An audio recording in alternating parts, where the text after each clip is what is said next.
This is the digital meat thermometer I got off Amazon. It is just more of a generic brand, but it is a nifty gadget to have in your kitchen. It is battery operated. They are kind enough to give you a battery. I believe they may have given you a backup battery as well. But as I'm sure everyone knows, it is such a frustrating experience to buy something and a battery not be included.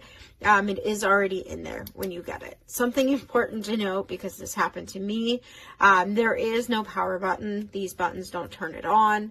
The turn on off is related to the pin here. So before I dive into that, I also just want to show you that they do have a reference guide here for your meat or poultry and recommended temperatures. And it does go up to 572 degrees Fahrenheit or 300 Celsius and negative 58 Fahrenheit, negative 50 Celsius. So on to operating the thermometer. As I mentioned, it will not turn on unless this is pulled out. You do not have to pull it all the way out. However, you do have to get it to about here. When you want to use it, it does extend all the way out flat straight. I think this is a really nice length to the thermometer. I feel like sometimes they are too small or too short. And I think this is a really good one. So again, just for reference here, when you get to about right there, it turns off, and about right there, it turns back on. It does snap all the way in if you want, but because it's off here too, you don't have to. I think this is a really good safety feature when you snap that in if you do have children, because I'm not sure if you noticed, it does have a very tapered in and strong point to the thermometer piece. That can definitely hurt if you're not careful. So something to be mindful of. On the thermometer itself, there is a backlight button here that you can turn on. One comment, it does kind of go off quickly. So if you are looking for something that's permanently backlit, this might not be the one, but you can turn it off and on right away. You can also change your temperature from Celsius and Fahrenheit. There's also a hold max min function. It also has some waterproof capabilities, so you can obviously easily clean this off, but if you need to wipe this down, you can do that as well. I'm going to go ahead and do a quick demonstration with some water. This is a cold cup of water, so right now my hands are reading it like 83.7 and counting. I'm going to go ahead and put this in. This is my cold cup of water, so you can see it adjusted very quickly. Looks like it's at 70.3, so we'll just go with that. And then my sink does come out with some pretty hot water, so this is hot to warm water, and we'll see, I just put it in and it is already skyrocketing from that like 70 degrees. So it is very quick and very easy to operate and to get an accurate reading. It is already dropping back down again here, back to that 70 range. Just for reference, we'll go back. That way you can just see how quickly and pretty accurately it is able to adjust from different temperatures.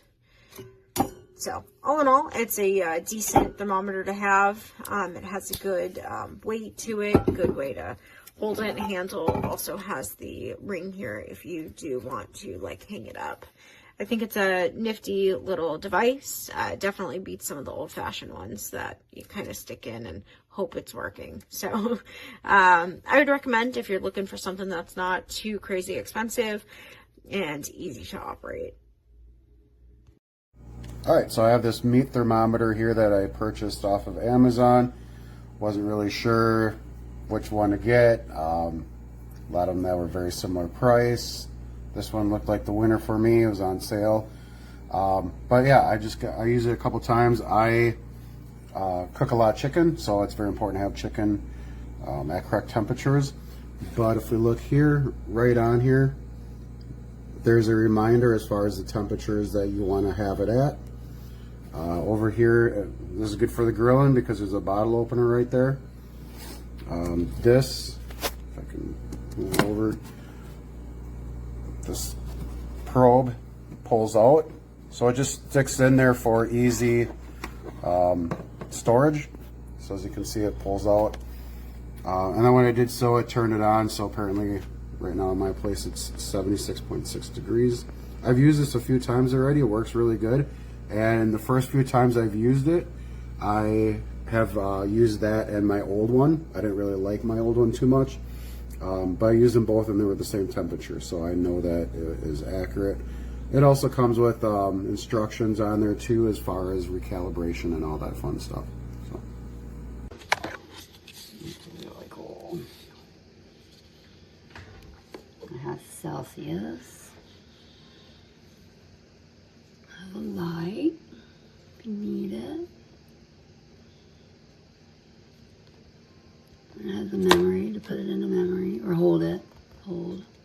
And it has the markings on it, which are pretty cool. And when you close it, it snaps. See? Can you hear it? See? It's really nice. It goes up to 572. I think that's hot enough. It says it's magnetic, but I don't know what that means, magnetic. Maybe that means it's got magnet. Oh, okay. Huh, okay. Things are better. That's cool, okay. I'm sold. So you'll open it up and the screen comes on. I've used this maybe a dozen times and it's worked as intended every time. You can click this little light button to get illumination. And then I'll show you how quickly it warms up. I'll put my hand on it here. But it's pretty responsive. Takes a second or so to get a reading. I found it to be super accurate. Then you close it and it automatically turns off. And it's magnetic.